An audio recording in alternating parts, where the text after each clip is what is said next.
Hola chicas, hoy vamos a hablar sobre las fuerzas en el agua.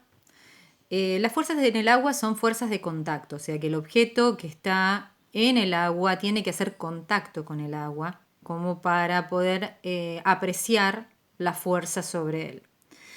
Son básicamente dos, el empuje y la tensión superficial. El empuje es una fuerza que se da desde el interior.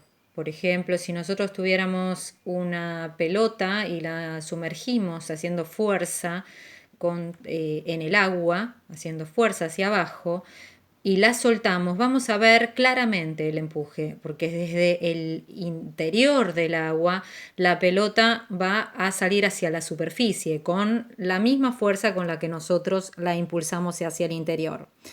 Entonces, claramente vemos el empuje, es una fuerza desde el interior hacia arriba, vertical hacia arriba. Y esto permite que los objetos floten. Los objetos flotan por dos razones. Una es por la densidad, o sea, un objeto puede ser, por ejemplo, de corcho y tener menos densidad que el agua, entonces va a flotar por sí mismo.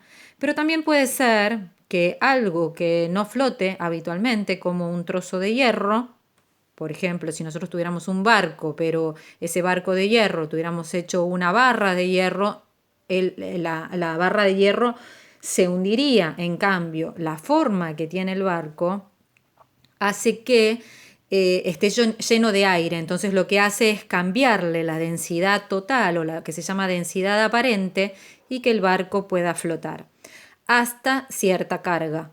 Si esa parte de aire va disminuyendo y le vamos agregando determinada cantidad de carga, va a llegar un punto en que la densidad va a ser mayor a la del agua y el barco se puede hundir. Entonces, la forma y que tiene que ver también con la densidad o la densidad sola, porque el corcho, por más que pongamos un pedacito, un corcho, una plancha de corcho o un barco de corcho, siempre va a flotar. En cambio, si tenemos un barco de metal o una barra de metal, ahí depende justamente de la forma del material, porque al cambiar la forma cambia la densidad aparente. Bueno, la otra de las fuerzas es la tensión superficial. Obviamente, como dice su nombre, se da en la superficie y es como una especie de capa elástica muy débil que puede sostener a los mosquitos, a las hojitas, pequeñas arañas, vieron que pueden caminar sobre la superficie del agua. Bueno, esto es porque hace como si fuera una especie de membrana. Por supuesto que es muy débil.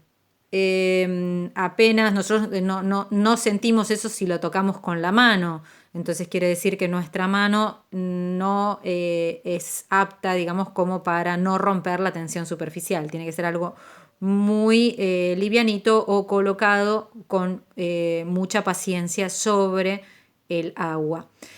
Existen tensioactivos. ¿Qué quiere decir esto? Que son los que aumentan la tensión superficial. Es por eso que los detergentes y los jabones hacen espuma.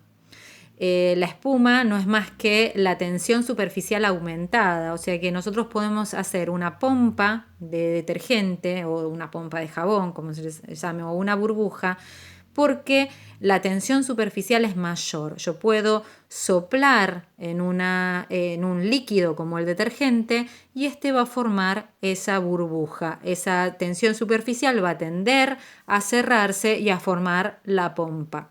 Bueno, este es un trabajo que podemos hacer con los chicos perfectamente. Siempre las pompas tienen, o burbujas, tienen forma esférica.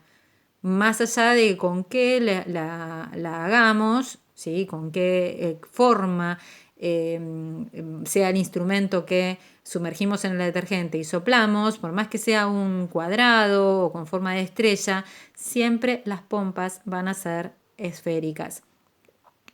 El tamaño dependerá del aro que usemos o de la bombilla, tubito o lo que nosotros sumerjamos en el detergente y luego soplemos. Bueno, y también depende de la intensidad con la que soplemos. ¿sí? Bueno, eso tienen que aprovecharlo para trabajarlo con los chicos. Bueno, las dejo, les mando un beso grande y ojalá me manden muy buenos juegos con los chicos.